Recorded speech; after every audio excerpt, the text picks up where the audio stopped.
Muito bem, o título do sermão dessa manhã: Para onde iremos após a morte? Pegue a palavra de Deus e abra no Evangelho de São Mateus, capítulo 27, são 2 ou 3 textos introdutórios. Para onde iremos após a morte? São Mateus 27, primeiro Evangelho, capítulo 27, verso 50 até o verso 53. Abra a palavra do Senhor aí.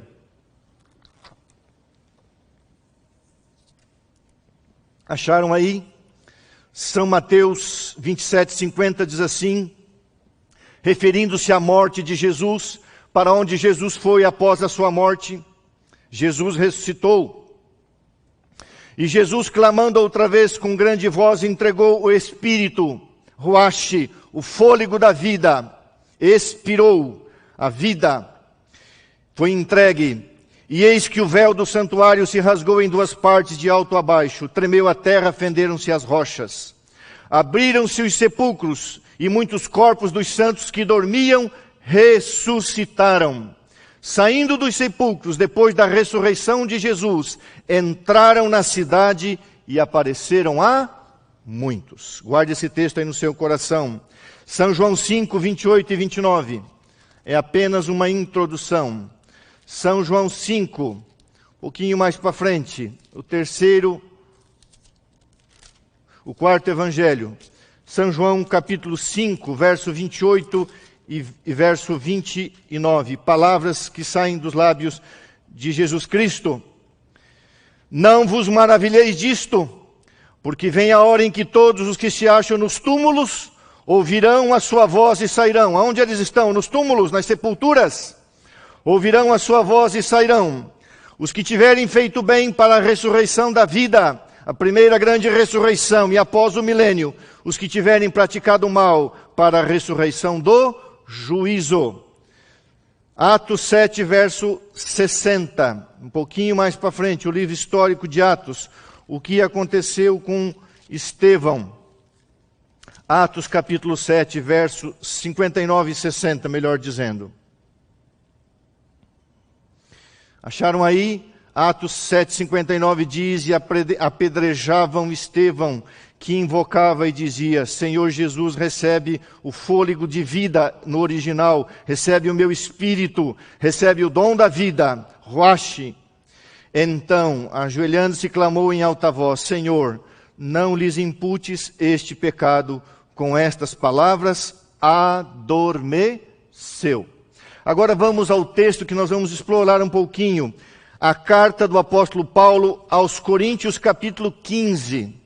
Irmãos, faria muito bem para você ler pelo menos umas 5 vezes. 1 Coríntios 15. O estado do homem na morte e o que acontece com o homem após a morte. Nós vamos estudar este texto. Mas antes um contexto. Para onde irão os mortos? Irmãos, a carta aos Coríntios foi escrita 25 anos depois da ressurreição de Jesus, mais ou menos. Por que essa carta foi escrita? Paulo havia fundado a igreja na cidade de Corinto, isso está em Atos 17, Atos 18. Corinto era uma cidade liderada espiritualmente, vamos dizer assim, pelos filósofos gregos, que logicamente não acreditavam na ressurreição, e você vai entender por quê. E quando Paulo prega em Atenas sobre a ressurreição de Cristo, que era o fundamento do Evangelho, Paulo é ridicularizado. Mas Paulo funda ali uma igreja. Com o passar dos anos, essa igreja tem vários problemas. Vários problemas. Dentre eles, o problema que nós vamos tratar agora. Eles esqueceram ou deixaram de viver a prática da doutrina da ressurreição. Porque esperavam a volta de Jesus para aqueles dias. Não criam na ressurreição. Então, para eles, tudo tinha acabado. Deixaram de crer, uma parte dos crentes, nisso. Então, Paulo escreve a sua carta tratando de vários assuntos. No capítulo 15, ele trata especificamente do estado do homem na morte e da ressurreição. Muito bem. A pergunta é, para onde iremos? Querido amigo, querido irmão, da confissão católica apostólica romana. A igreja romana criou 4 lugares para o além. O céu, o inferno, o purgatório e o limbo. Essas 4 coisas. E até mesmo ao falar do céu, as 4 coisas não são bíblicas. Muito bem, para onde nós iremos? Para o céu diretamente, como muitos pregam? Não. A Bíblia diz que Moisés foi para o pó da terra. Em Judas 9, conta que Jesus veio ressuscitá-lo e o levou para o céu. Se ele estava no céu, porque Jesus veio buscá-lo. Para onde foi Lázaro, o melhor amigo de Jesus Cristo, quando morreu, em São João 11? Foi para a sepultura. O que fez Jesus? Veio ressuscitá-lo. E ali o que disse Jesus? Eu sou a ressurreição e a vida. Ainda que alguém morra, o sono da morte, eu o ressuscitarei no último dia. E você, querido irmão, amigo, que é católico, apostólico, romano, eu fico muito feliz, porque ao longo de 30 anos eu fui em muitos cemitérios. E muitos chamam o cemitério campo de Deus. Em certo sentido isso é verdade. E sempre ali existe um pequeno púlpito, muitas vezes de prata, de bronze, um púlpito bonito, pequeno, para fazer ali a homilia, para fazer ali a pregação. E em todos esses púlpitos está escrito: eu sou a ressurreição e a vida. Quem crê em mim, ainda que morra, viverá eternamente. Crês tu isso? Eu acho lindo, porque isso é verdade. Jesus Cristo, para onde foi? Jesus não foi para o céu. Jesus foi para a sepultura e passou o sábado comemorando a redenção, como tinha comemorado a criação. E quando Maria Madalena o abordou na manhã do primeiro dia da semana, Jesus disse: não me detenhas, eu ainda não fui ao céu. Eu não fui ao meu Pai, ao vosso Pai, ao meu Deus, ao vosso Deus. E Jesus só foi para o céu depois da sua ressurreição. Agora, a doutrina católica apostólica romana criou esses 4 lugares que não são bíblicos. O purgatório. A palavra purgatório significa purgar, né? Limpar, purificar. É um expiatório, um purificatório. O que é que acontece? Eles entenderam, não sabemos como, que é o lugar onde as almas dos que cometeram pecados leves acabam de purgar suas faltas antes de irem para o paraíso. Então foi criado na mente de alguns seres humanos o pecado mortal e o pecado venial.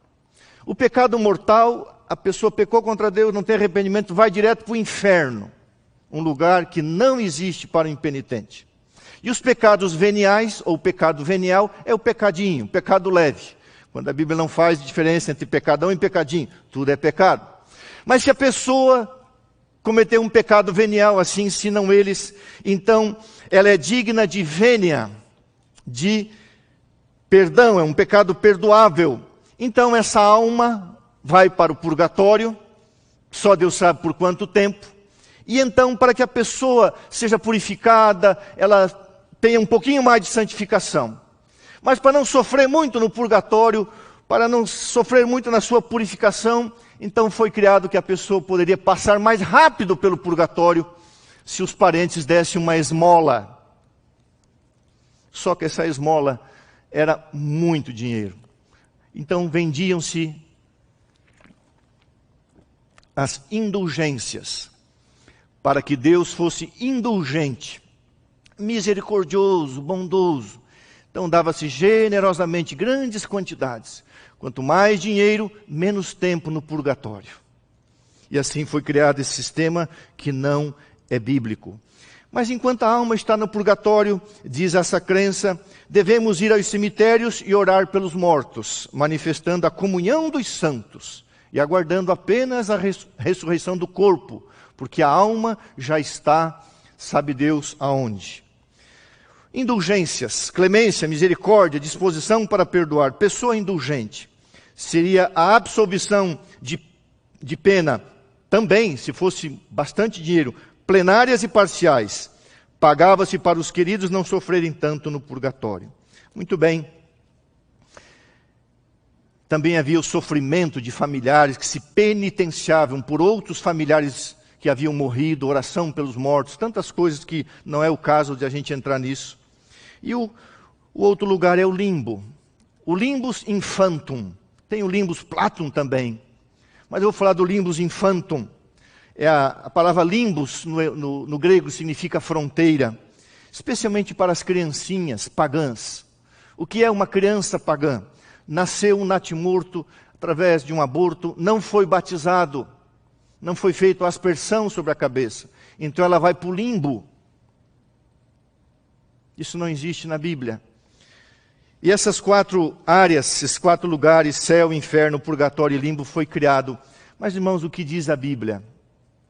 A palavra de Deus, tanto no Antigo quanto no Novo Testamento, fala que todo ser humano vem do pó e volta para o pó. O pó volta ao pó. O que volta para Deus é o dom da vida, o fôlego da vida.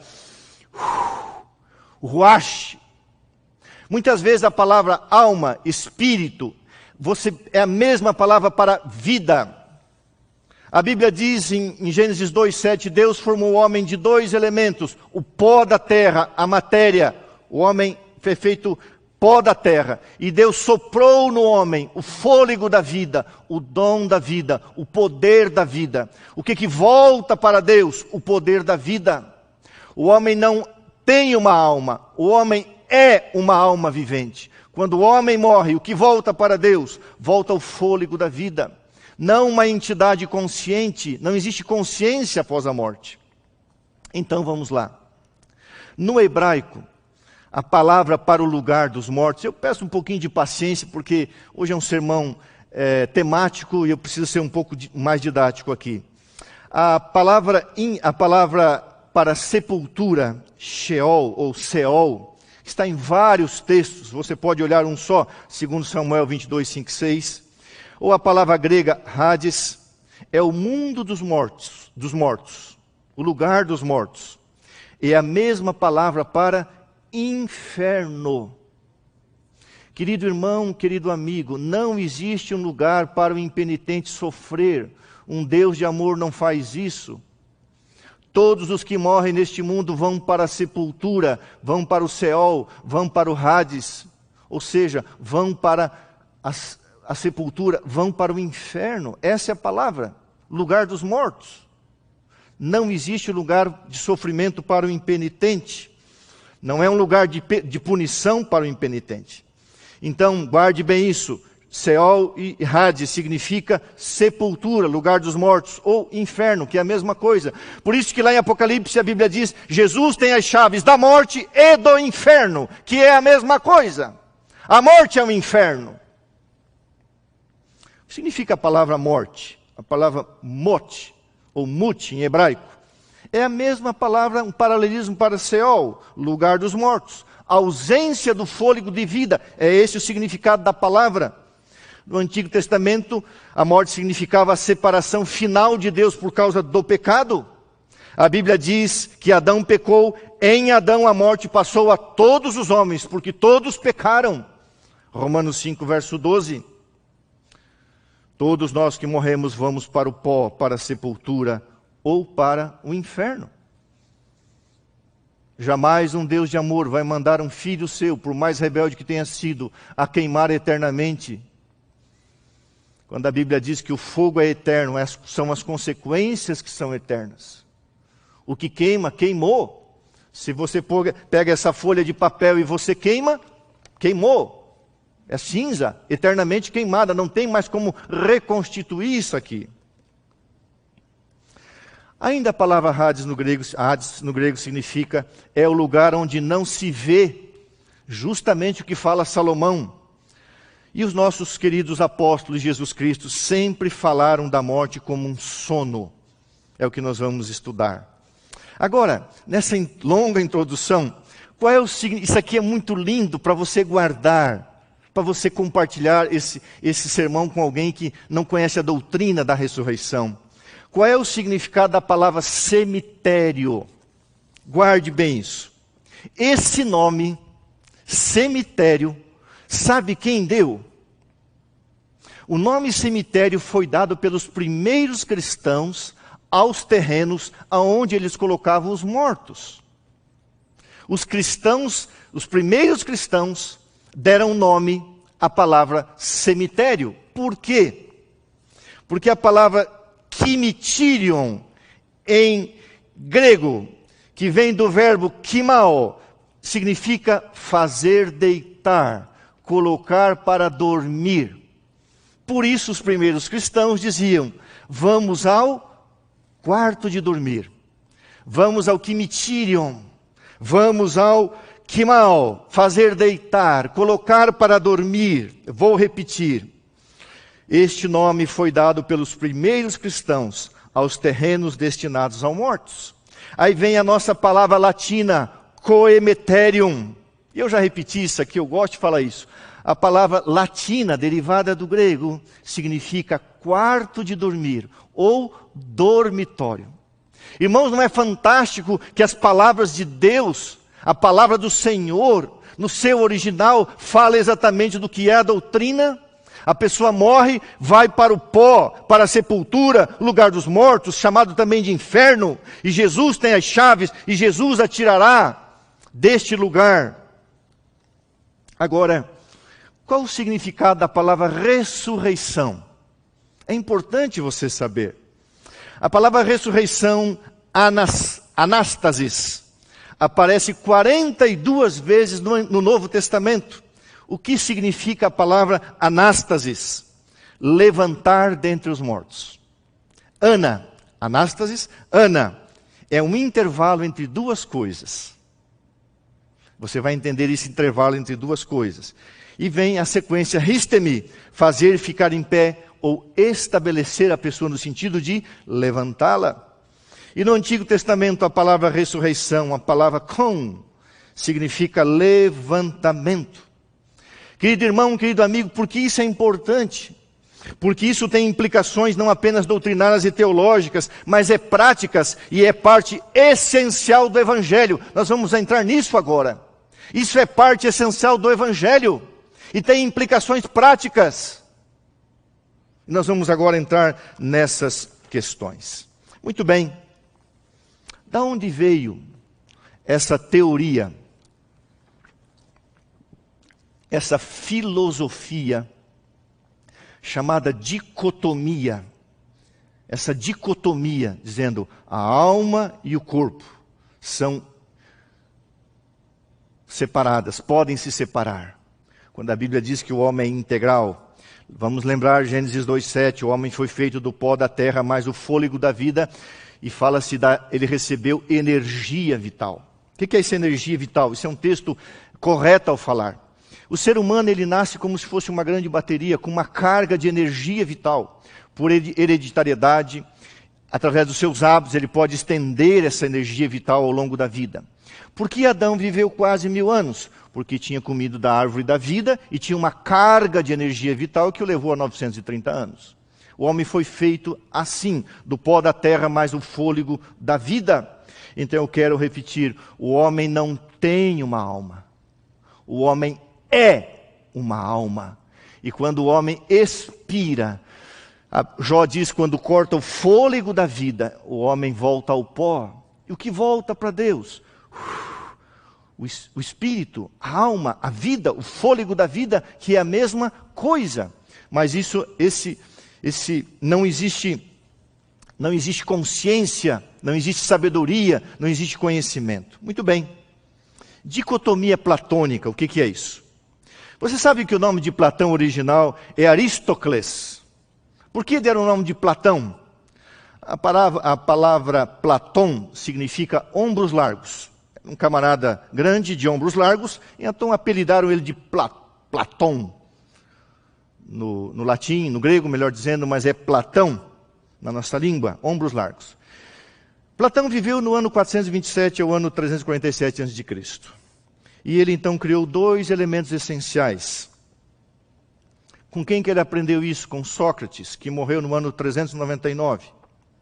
O mundo dos sentidos, o sentido e o mundo das ideias, a razão. E o que diz então Platão? O homem é um ser dual.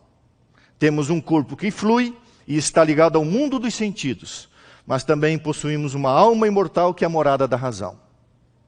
Filosofia grega, filosofia pagã, que ele recebeu do seu mestre Sócrates.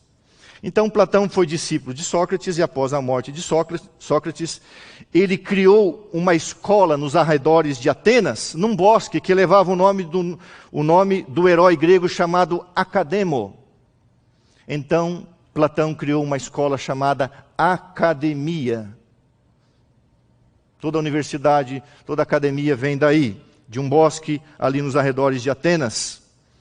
E então, no ano 354, no ano 430, um filósofo, um bispo, um escritor, um padre chamado Agostinho de Hipona, incorporou a filosofia platônica na teologia romana. A imortalidade da alma começou com Satanás dizendo para Eva, não morrerás. Foi desenvolvida ao longo de todos os séculos e introduziu-se na teologia romana através do padre Agostinho, e depois Tomás de Aquino, já no ano 1200. Quando Sócrates morreu em 399, o seu discípulo Platão escreveu, bom êxito, meu querido mestre, de mudança de residência, entendendo que a alma era imortal.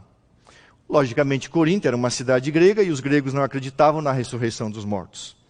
A maioria dos filósofos gregos considerava o corpo humano uma prisão, e aceitava a morte de bom grado, como libertação deste cativeiro. Então isso veio para dentro da teologia, através de Aurélio Agostinho de Hipona. Hipona era uma província romana no norte da África, e lá viveu esse homem, e depois o italiano filósofo e teólogo Tomás de Aquino, 1225 até 7 de março de 1274, trouxe isso para a teologia. Isso não existe, não é bíblico. Agora, 1 Coríntios capítulo 15, vamos estudar a palavra do Senhor. É necessário você ter essas informações, mas o que diz a Bíblia, não o que diz a filosofia, não o que diz esses fatos, é importante você saber, mas o que diz a palavra do Senhor. Irmãos, são 4 verdades que eu vou colocar aqui, tá? Primeira verdade, o que é essencial você saber. 1 Coríntios 15, 1 até o verso 8. Pegou aí? Leia lá. Irmãos, venho lembrar-vos o evangelho que vos anunciei, o qual recebestes e no qual ainda perseverais. Por ele também sois salvos, se retiverdes a palavra, tal como a vô-lo preguei, a menos que tenhais crido em vão. Antes de tudo, vos entreguei o que também recebi. Irmãos, a escritura que Paulo usava, que Jesus usava, que os apóstolos usavam, era o Antigo Testamento, e quando fala as Escrituras, se refere ao Antigo Testamento. O que também vos entreguei, o que eu recebi, que Cristo morreu pelos nossos pecados segundo a Escritura, as Escrituras, e que foi sepultado e ressuscitou ao 3º dia segundo as Escrituras, e apareceu a Cefas, o nome aramaico para Pedro, e depois aos 12. Depois foi visto também por mais de 500 irmãos de uma só vez, dos quais a maioria sobrevive até agora, porém alguns já dormem. Depois disso foi visto por Tiago, mais tarde por todos os apóstolos. Tiago era o irmão de Jesus por parte de pai, e afinal, depois de todos, foi visto também por mim, como um nascido fora do tempo. A expressão, como se eu fosse um aborto, um natimorto. Ele está se humilhando aqui, dizendo. Muito bem. Irmãos, você sabe qual foi o primeiro credo cristão?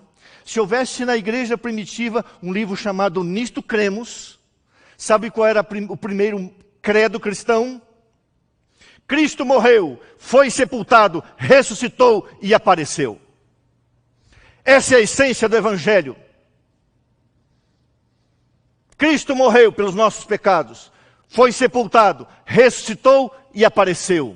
Esse era o primeiro credo cristão, que todos repetiam. Esse era o Evangelho de Jesus Cristo e continua sendo o Evangelho de Jesus Cristo. Esses são os fatos históricos fundamentais nos quais o Evangelho se encontra amparado. Querido irmão, deixa eu perguntar uma coisa para você. Que esperança, que consolo, que alegria, que paz, que verdade existe se ao morrer eu perco a minha identidade ou me transformo num outro ser, num outro até objeto, num outro animal, sei lá o quê. Não, eu não perco a minha identidade. Deus me criou único, exclusivo, pelo seu amor e pela sua graça. E o centro do Evangelho após a cruz de Cristo foi: Jesus morreu, foi sepultado, ressuscitou e apareceu. Pronto. Depois foi assunto ao céu, intercede por nós e voltará em glória e majestade. É isso que Paulo está dizendo. Essa é a boa nova. Se você morreu em Cristo você acordará para a manhã gloriosa da vida imortal. Sábado passado, como já foi mencionado, a nossa igreja perdeu um dos heróis da fé, o pastor Robson Anacleto. Dormiu, foi para o quarto de dormir com 37 anos. Quer dizer que acabou tudo? Terminou tudo? Não, não. A sua amada esposa, Josi, a sua filhinha Rebeca, vão continuar vivendo aqui. E quando Jesus voltar, os anjos de Deus vão reunir o pastor, a esposa e a filhinha. Ele será glorificado na ressurreição. Se elas estiverem vivas, vivas serão glorificadas. A família será reunida pelos anjos. Então haverá colheita, o arrebatamento para a glória celestial.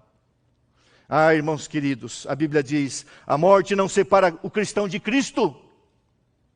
Romanos 8, verso 38 diz: nada nos separará do amor de Deus, nem a morte. Salmo 116, 15, preciosa é aos olhos do Senhor a morte dos seus santos. Apocalipse 14, 13, bem-aventurados os que morrem no Senhor. Você pode acreditar, você pode crer num Deus, Jesus Cristo, que sabe o que é a morte, que sabe o que é a sepultura, toda a vida, Ele é a própria ressurreição. Ele sabe o que é um túmulo escuro. Ele sabe o que é querido chorando do lado de fora. Ele sabe o que é alguém procurando ir no lugar onde ele estava sepultado. Ali no lugar dos mortos. Ali no inferno. Dali ele ressuscitou. Você pode acreditar em Jesus Cristo. Aquele que é o Senhor de todas as coisas e tem poder sobre a morte. A morte é apenas um sono. Nós vamos falar disso. Ah, queridos irmãos e amigos, disse Jesus: eu sou a ressurreição e a vida. Quem crê em mim, ainda que morra, viverá. E todo o que vive e crê em mim, não morrerá eternamente. Crês isso? Você crê nisso? Então não esqueça. A essência do Evangelho é: Jesus veio a este mundo, morreu, foi sepultado, ressuscitou, apareceu. Foi ao céu, intercede por nós e voltará em glória e majestade. Então se realizará a primeira grande ressurreição. A ressurreição para a vida. E Jesus, no seu campo, cemitério, quarto de dormir, Jesus então vai soprar o fôlego da vida. E vai trazer a vida novamente sobre aquele corpo. E vai glorificar aquelas pessoas, os seus filhos, para o céu. E Jesus disse: crê você nisso? Segunda verdade, capítulo 15, verso 12 em diante. Paulo está argumentando e dizendo: ora, se é corrente pregar-se que Cristo ressuscitou dentre os mortos, como, pois, afirmam alguns dentre vós que não há ressurreição de mortos? O argumento de Paulo. Se Jesus ressuscitou, como vocês podem pregar que não há ressurreição? E se não há ressurreição de mortos, então Cristo não ressuscitou. E se Cristo não ressuscitou, é vã a nossa pregação, é vã a vossa fé. A minha pregação e a vossa fé é vã. Somos tidos por falsas testemunhas de Deus, porque temos asseverado contra Deus que Ele ressuscitou a Cristo, ao qual Ele não ressuscitou, se é certo que os mortos não ressuscitam. Quer dizer que estamos pregando contra Deus. Verso 16. Porque se os mortos não ressuscitam, também Cristo não ressuscitou. E se Cristo não ressuscitou, é vã a vossa fé, e ainda permaneceis nos vossos pecados. E ainda mais, os que dormiram em Cristo pereceram. E eu gosto do verso 19. Se a nossa esperança em Cristo se limita apenas a esta vida, nós somos os mais infelizes de todos os homens. Paulo diz assim: o que eu estou pregando? O que os apóstolos estão pregando? O que uma igreja que revolucionou um império está pregando? A ressurreição de Jesus Cristo. Se isso não é verdade, os mortos não ressuscitam. Se Jesus não ressuscitou, não há esperança. A minha pregação é vã. A vossa crença é vã. A vossa fé é vã. Irmãos queridos, Jesus não podia ficar sob o poder da morte, pois Ele não pecou. Sem a ressurreição não existe evangelho. É uma fé vazia. A palavra vã é kenos em grego. Sem conteúdo. Uma pregação mentirosa, vã. Uma esperança infeliz e perecível. E Paulo diz assim, e eu posso também me incorporar: não tenho razão para crer, não tenho razão para pregar. Depois Paulo vai dizer assim: por que eu sofro? Morro cada dia no meu corpo, dando o meu sangue, me queimando, me desgastando no Evangelho, por causa da ressurreição de Jesus Cristo. Não tenho razão para pregar, diz Paulo. Não existe Evangelho, diz ele. Não existe glória futura. Mas graças a Deus que existe, porque Jesus ressuscitou, e todos aqueles que morreram em Cristo ressuscitarão outra vez. Eu não sei o nome, nunca nem a minha mãe soube, mas eu estou nesse púlpito por causa de um homem que na década de 1932, com uma bicicleta, visitou um hotel na cidade de Mafra, Santa Catarina. A minha mãe perdeu a sua mãe com apenas 25 dias de vida. Ela ficou órfã e a sua vozinha a criou. E a sua vozinha, a minha bisavó, que dormiu em Jesus, e a minha avó também, a mãe da minha mãe, que ela não conheceu, a minha vozinha que tinha um hotel, um pequeno hotel, recebeu a visita de um colportor, um vendedor de livros cristãos. E a minha bisavó, a avó da minha mãe, falava o alemão. A minha mãe falava o alemão quando era pequena, apesar de ser de origem polonesa. Vendeu um Vida de Jesus em alemão. A minha bisavó, a minha avó e a minha mãe foram criadas num lar cristão adventista do sétimo dia. E a minha bisavó e a minha avózinha morreram na esperança da ressurreição. Um dia eu quero conhecer esse colportor, porque eu recebi o evangelho dos lábios da minha mãe, que recebeu da sua avó, e a sua avó de um colportor. Eu quero conhecer a minha bisavó, a minha avó. Não conheci o meu avô paterno, mas eu lembro da minha avó paterna, a avó Alice. Vi ela uma vez. Ela tinha problemas de saúde mental, e mesmo doente mental. A minha querida avó carregava um inário adventista.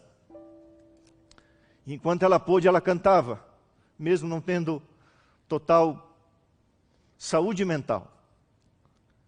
E eu lembro quando eu tinha 14 anos, 13, 14 anos, meu pai me levou para conhecer a minha avó, porque o meu avô morreu antes. A minha imagem é a minha avózinha deitada numa cama, virada para a parede, dormindo.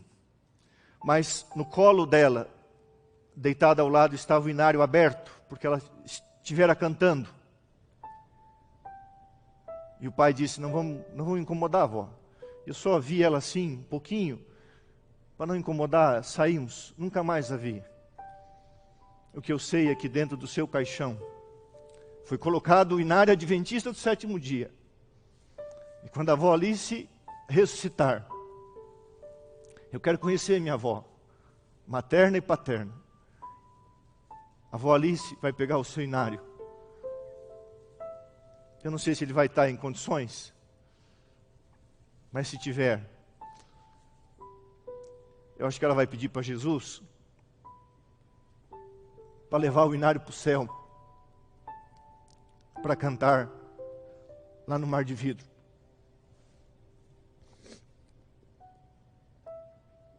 Eu nunca perdi um ente querido, próximo. Tenho meu querido pai, tenho ainda a minha mãe. Mas se eu falo para você que perdeu um ente querido, que morreu nesse mundo injusto de uma forma injusta,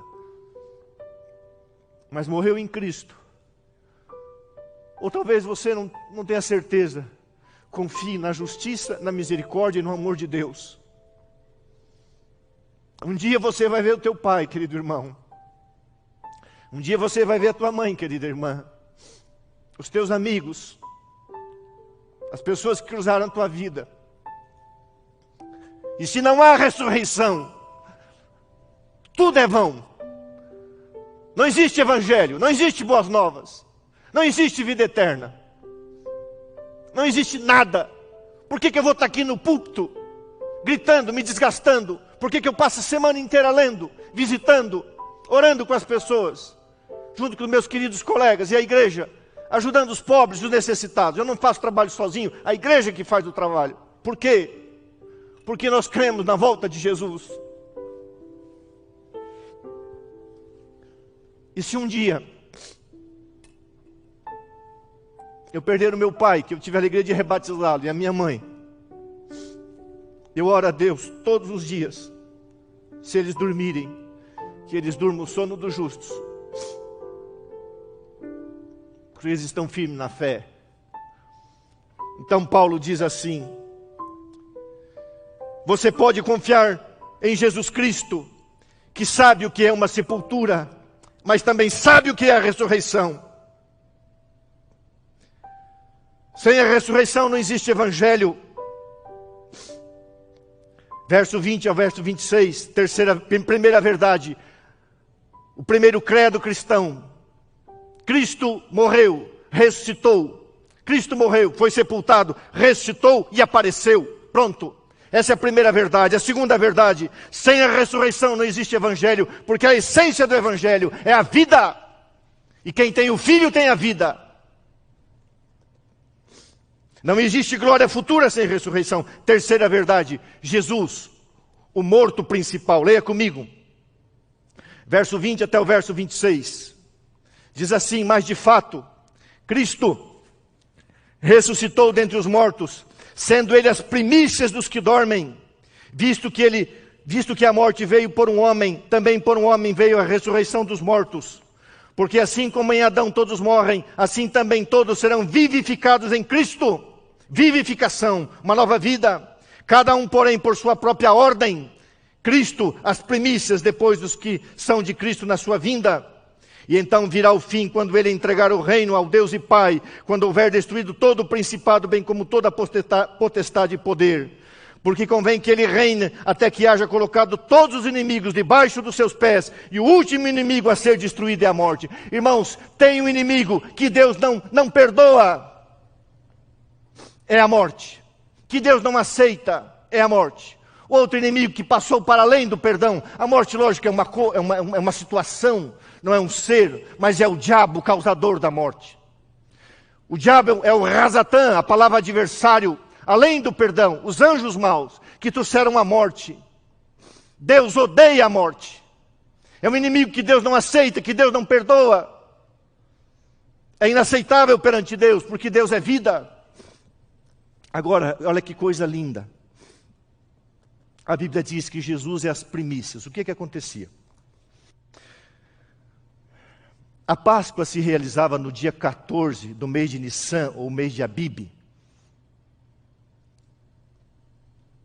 Jesus morreu no dia 14, no mês de Abib, no dia da Páscoa, na sexta-feira. E Jesus ressuscitou no primeiro dia da semana, domingo. O que aconteceu? O dia das primícias, a festa das primícias. Depois da Páscoa, fazia-se uma colheita parcial. Pegava-se um molho, um feixe de cereal, levava-se ao templo, dava para o sacerdote.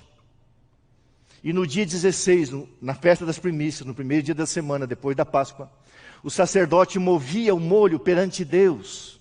E aquilo simbolizava que haveria uma colheita de todos os grãos, uma colheita final. Impressionante, irmãos. No domingo, enquanto o sacerdote fazia a festa das primícias e apresentava um molho, Jesus ressuscitou. Cristo se levantou dos mortos no mesmo dia em que as primícias foram apresentadas ao templo. Eu vou ler aqui, tenha um pouquinho de paciência agora. Os antigos israelitas deviam apresentar um molho das primícias da colheita de cevada ao sacerdote, que o movia diante do Senhor como uma promessa da colheita completa que se seguiria. Essa cerimônia devia ser realizada no dia 16 de Nissan, Abib. A Páscoa era celebrada no dia 14 de Nissan. Isso está em Levítico 23, você pode ler. E no dia 16 se realizava a oferta das primícias. O molho das primícias, do feixe de cevada, tipificava Jesus Cristo. As primícias ou a promessa, guarda bem isso, a promessa de uma colheita. A promessa da grande colheita que se seguirá quando todos os justos mortos forem ressuscitados na segunda vinda de Cristo. Jesus se levantou dos mortos no mesmo dia em que as primícias foram apresentadas no templo. Assim como as primícias eram uma promessa e uma certeza da reunião de toda a colheita, também a ressurreição de Cristo é uma promessa de que todos os que confiam nele serão ressuscitados dos mortos. Jesus é a primícia. Queridos irmãos, guarde bem isso. Coisa linda. Jesus é o primeiro fruto da sua própria cruz. Não que ele foi salvo na cruz, mas o primeiro ressurreto após a cruz foi Jesus Cristo. E Jesus Cristo é o penhor.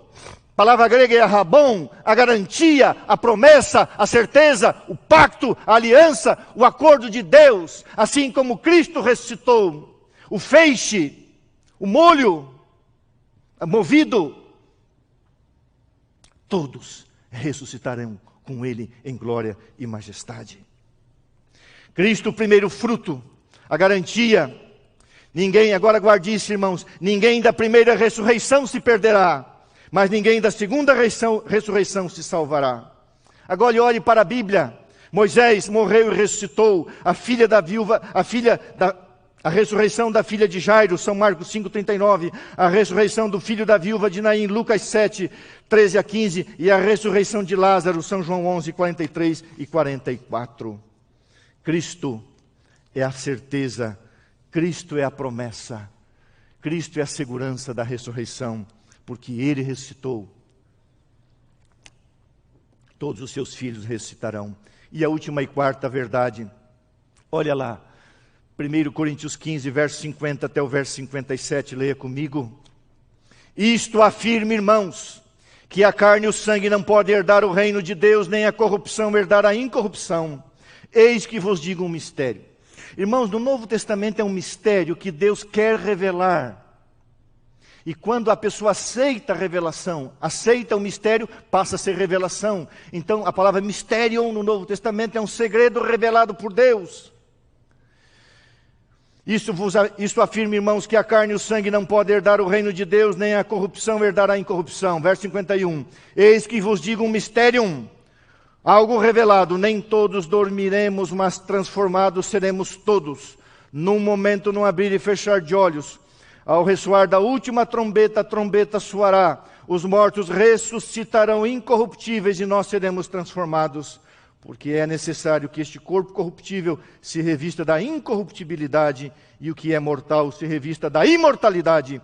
E quando este corpo corruptível se revestir de incorruptibilidade e o que é mortal se revestir de imortalidade, então se cumprirá a palavra que está escrita: tragada, destruída, morta, foi a morte pela vitória. E quando os justos ressuscitarem e olharem para a sepultura, vão zombar da morte e vão dizer: aonde está a morte, a tua vitória? Onde está a morte, o teu ferrão, o teu escorpião, o teu aguilhão, aquilo que cutucou, que machucou, que feriu? O aguilhão da morte é o pecado, porque o salário do pecado é a morte. E a força do pecado é a lei. Conhecemos o pecado por causa da lei. E o salário do pecado é a morte. É isso que Paulo está querendo dizer. Ele termina sempre louvando a Deus. Graças a Deus que nos dá a vitória por intermédio de nosso Senhor Jesus Cristo. Portanto, meus amados irmãos, sede firmes, inabaláveis e sempre operantes, abundantes na obra do Senhor, sabendo que no Senhor o vosso trabalho não é vão. Vã é uma pregação dizendo que a pessoa vai para o limbo, se é criança. Vã é uma pregação que diz que a pessoa vai para o purgatório, e se você não fizer penitência e pagar, ela vai ficar lá só Deus sabe quando. Uma inverdade. Vã É a doutrina de que a pessoa vai para o céu e fica olhando lá de cima, você sofrer e chorar aqui. É isso que Deus faz? Não. Vã é ensinar que existe um inferno para o impenitente. Isso não existe. Inferno e sepultura é a mesma coisa. Por isso que Jesus, em Apocalipse, diz: eu tenho as chaves da morte e do inferno, as chaves da sepultura, porque Ele é o dono da vida. Então, a quarta verdade, o dom final, a última bênção, o último dom, a ressurreição. Jesus morreu pelos nossos pecados e ressuscitou por causa da nossa justificação.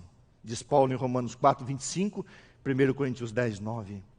Por que deveria haver problema com a ressurreição de um corpo a partir do antigo que se desfez? Irmãos, Paulo faz uma comparação entre a semente e o corpo. Você joga uma semente na terra, ela apodrece, ela desaparece. Mas daquela semente nasce uma haste, uma espiga e grãos. Logicamente, a vida não é reconstituída das mesmas partículas, mas nós não perdemos a nossa identidade. Quem eu sou, pela graça de Deus, eu sempre serei, mas num corpo glorificado. A semente morre. Os corpos na terra são sementes lançadas que produzirão uma colheita, diz o comentário bíblico adventista. Por quê? Que Apocalipse 14, 14 e 16 diz assim: e os anjos vão descer, e Jesus vai dar ordem dizendo: passai a foice e ceifai, fazei a colheita. Ele fala da colheita, porque cada corpo de santo jogado na terra é uma semente que voltará a ter vida, que brotará. Por isso que muitos acertadamente chamam o cemitério o campo de Deus. Cada corpo de um justo, cada corpo de um santo é uma semente, e essa semente voltará à vida através da ressurreição. Se a vida cristã, guarde essa frase, eu amei essa frase. Guarde essa frase, irmão. Eu vou falar mais devagar. Se a vida cristã é uma rua sem saída, então é melhor procurar outro caminho. Se a vida cristã termina numa sepultura, se a vida cristã é uma rua sem saída, procure outro caminho. Não. A vida cristã não é uma rua sem saída. A vida cristã pode ter um buraco, obstáculos, mas a vida continua. Jesus voltará e Ele ressuscitará. Quem morre, para onde vão os mortos? Quem morre vai para o pó. O que vai para Deus é o fôlego da vida. Ruach, traduzido por vida, espírito, alma, várias traduções, mas significa o poder da vida, o fôlego da vida, o vento, o poder que há na pessoa de Jesus Cristo. E o último dom, a última bênção, o dom final é a ressurreição. O fim da... Guarde outra frase, eu vou repetir a primeira. Se a vida cristã é uma rua sem saída, então é melhor você procurar outro caminho. Agora, uma frase teológica. O fim da morte se dará com o fim do pecado. O fim da morte se dará com o fim do pecado. O nosso corpo. É claro que haverá semelhanças, mas no mesmo tempo diferenças. O novo corpo não é composto das mesmas partículas de matéria que formavam o antigo corpo. Contudo, diz a serva de Deus e a Bíblia, a identidade será preservada. Irmãos, 1 Tessalonicenses 5, 21 diz assim: julgai todas as coisas, retende o que é bom. Não pense que eu aqui quis julgar Agostinho de Hipona, Aurélio Agostinos de Hipona, por toda a sua vida, toda a sua obra. Deus conhece seu coração. E eu vou citar então duas frases que são bíblicas dele. A primeira diz assim: Deus não espera que submetamos nossa fé a Ele sem razão, mas os próprios limites da razão tornam a fé uma necessidade. Que pensamento bonito de Agostinho de Hipona. Deus não espera que submetamos nossa fé a Ele sem razão, Mas os próprios limites da razão tornam a fé uma necessidade. Nós não sabemos como tudo acontecerá, mas sabemos o que acontecerá. E ele mesmo disse, se você crê somente naquilo de que gosta no Evangelho, e rejeita o de que não gosta, não é no Evangelho que você crê, mas sim em si mesmo. E o Evangelho, a essência do Evangelho é: Jesus nasceu, viveu entre os homens, foi morto, ressurreto, sepultado, ressurreto e assunto ao céu, e ele voltará em glória e majestade. 4 verdades que você deveria ler com bastante calma de 1 Coríntios capítulo 15. Primeira verdade: o mais antigo credo cristão, Cristo morreu, foi sepultado, ressuscitou e apareceu, ponto final. Segunda verdade: sem a ressurreição não existe evangelho. Terceira verdade: Cristo é a primícia, o principal, o primeiro, o molho movido, a garantia da colheita final. A quarta verdade, o último dom, a última bênção à sua igreja será um corpo glorificado. Nosso corpo mortal precisa receber essa última bênção, o toque da glorificação para a imortalidade. Só Deus é imortal, todavia a Bíblia diz que Deus dará a imortalidade aos seus filhos por ocasião do aparecimento do Senhor e Salvador Jesus Cristo, o qual não só destruiu a morte, como trouxe à luz a vida e a imortalidade mediante o Evangelho, diz o apóstolo Paulo. Nosso corpo será adaptado para a eternidade com a imortalidade. Essa frase é minha. Então, além das que eu li ali do Agostinho de Hipona e outros, essa aqui é minha. Nosso corpo será adaptado para a eternidade com a imortalidade. Deus nos criou para sermos imortais e em Jesus seremos imortalizados por ocasião da glorificação. A glorificação é a nossa adaptação para a eternidade. O nosso corpo será adaptado para a eternidade com a imortalidade. Corpo glorificado para a glória.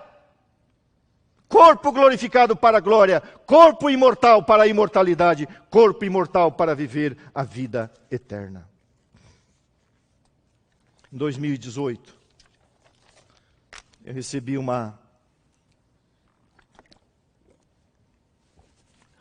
chamada telefônica. Eu era secretário na Associação Paulista Sudoeste, uma chamada telefônica, pedindo que eu fosse até o hospital regional. Ali encontrei um casal muito querido, um casal de Deus, que moraram em Hortolândia, onde eu tinha sido pastor, e eu não lembrava deles direito, eram muitas pessoas, fui pastor ali no IASP apenas 3 anos. E eu fui até o hospital regional. Aquele casal de Deus, que eu espero que ouçam isso, adotou uma criança. E ensinaram aquela criança o caminho, a verdade e a vida. Pregaram Jesus para ela. E aquele garotinho, agora com 9 anos, aceitou Jesus, tinha consciência, se batizou. E eles mudaram de Hortolândia para uma chácara ali perto de Sorocaba. E num final de tarde, numa pequena chácara, a mãe foi recolher as galinhas e o filhinho foi cercar as galinhas. E uma cobra o mordeu. Ele foi levado às pressas para o hospital regional em Sorocaba. Infelizmente não haviam todas as doses para combater o veneno, o soro antiofídico. Foram buscar em Itu, foram buscar em Tapetininga, cidades próximas, a quantidade. E eu cheguei ali, aquele garotinho estava na UTI, entubado, inchado. Oramos com ele, com a família. E havia uma paz no coração daquela mãe. Lógico, dor, sofrimento. Mas ela disse: pastor, eu preguei o Evangelho e ele aceitou Jesus. Não mais do que 2 ou 3 dias, eu não lembro. A mãe me liga outra vez: pastor, meu filhinho dormiu. Vem ver ele. E eu fui outra vez. Não me sai da mente aquela imagem daquele garotinho em cima de uma mesa gelada, um ambiente refrigerado. Dali ele iria para a preparação para o cemitério, para o quarto de dormir. Um lindo garoto. Apenas uma toalha cobria parte do seu corpo. E eu toquei naquele corpinho gelado, sozinho. E ao olhar para aquele corpinho, sem a vida, eu sabia que o dom da vida, o fôlego da vida, o poder da vida, está com a própria vida, que é Deus. E aquele corpinho seria levado para o cemitério, a sepultura, quarto de dormir. E aquela mãe, depois que eu saí ao conversar com ela, pastor, eu fiz a minha parte, eu preparei o meu filho para ver Jesus em glória e majestade, ele está salvo. Se não for isso, se não existir isso, tudo é mentira, tudo é vaidade, somos infelizes, miseráveis. Acabou? Não, não acabou. A história dele vai continuar, a história de Pedro vai continuar, a história de Paulo vai continuar, a história de João vai continuar, a história maravilhosa de Maria Madalena vai continuar, a história de Davi, o pecador arrependido, vai continuar, a história de Abraão vai continuar. Hebreus diz que eles estão aguardando o cumprimento da promessa. E eu e você, quer vivamos ou morramos, somos do Senhor. E se a morte bater a nossa porta e morrermos em Jesus, só aquele que tem poder sobre a morte, autoridade, só aquele que passou pela sepultura pode dizer: feliz e bem-aventurado aquele que morre em mim. Leia depois, primeira carta aos Tessalonicenses 4, 13 a 17, não deu tempo de eu ler tantos textos. Jesus voltará e ele fará a grande primeira ressurreição, ressurreição dos justos. Depois vem o milênio, é outro assunto. E no final do milênio, a segunda grande ressurreição. Ninguém que ressuscitará na primeira ressurreição se perderá, mas ninguém que morreu e ressuscitará na segunda ressurreição se salvará. Portanto, escolha, meu amigo. Ou você ressuscitará na primeira ou na segunda, para viver com Cristo eternamente. E esse é o chamado do Evangelho. Aceite. Se você é um membro que se afastou da igreja, se afastou de Jesus, está brincando ou não quer se salvar, eu não sei, isso é problema teu. Mas aceite o chamado de Jesus. Aceite que você é amado. Aceite que Deus te ama. Volte para os caminhos do Senhor. Porque a nossa vida é assim, é um lapso. Antes de vir para cá, esse pastor querido, o pastor Marcos Tosta, chegou ali com 25% de saturação, pulou para 60%. Foi para a UTI e foi entubado. A família está preocupada, os médicos estão preocupados. Vamos continuar orando pelo pastor Marcos Tosta. A vida é assim. Conversei com ele na quinta-feira, sexta-feira internou, agora já entubou. Graças a Deus, porque nós temos a vitória em Cristo Jesus e a eterna salvação. Para onde iremos? Iremos para o céu, em glória e majestade, um corpo glorificado para a imortalidade. Um corpo glorificado para a glória, um corpo imortalizado para a eternidade. Saindo da sepultura, estando vivos e sendo transformados, glorificados e trasladados. Que Deus abençoe você e a sua fé. Leia e releia 1 Coríntios 15, que Deus te abençoe hoje e eternamente. Quero chamar aqui nossa querida irmã, que vai cantar um solo. Obrigado, Senhor, por tua palavra. Obrigado pela essência do Evangelho, que é a cruz de Cristo, seguida da sua ressurreição, a sua ascensão, a sua intercessão e o seu retorno em glória e majestade, para soprar o fôlego da vida sobre os seus campos, os dormitórios deste mundo. Muitos estarão nos antros da terra, em cavernas onde morreram por causa da fé. Outros foram jogados ao mar. Nada é difícil demais para o teu poder. Não há impossível para Deus, impossíveis para Deus. E a ressurreição, além de ser um fato histórico, bíblico, teológico, é uma verdade prática em nossos dias. Abençoa a Jouse, Senhor. Abençoe a família do Robson, seus pais. Abençoe sua filhinha Rebeca. Nosso querido pastor, nosso colega, departamental de publicações da nossa associação, sábado passado foi para o quarto de dormir. Obrigado, Jesus, porque ele se levantará e ele receberá de Cristo o fôlego da vida. E os anjos de Deus reunirão ele, a esposa e a filhinha e os demais queridos dele. E juntos o Senhor reunirá toda a igreja e a igreja será trasladada. Esperamos um novo céu e uma nova terra, onde a morte já não existirá. Nem luto, nem dor, nem pranto, nem essas coisas que são um ferrão, um aguilhão, um escorpião que fere e machuca, que dói. Que o Espírito Santo esteja sobre nós na hora das nossas perdas, Pai. E se um dia tivermos que enfrentar a sepultura, que possamos ter consciência que dali sairemos pela voz de Jesus Cristo, que dirá, como disse para Lázaro, saí para fora. Sai para fora, Lázaro, e ele dirá para nós, saí, ressuscitai, ressuscitai, ressuscitai. Louvado seja o nome de Deus, em nome de Jesus. Amém.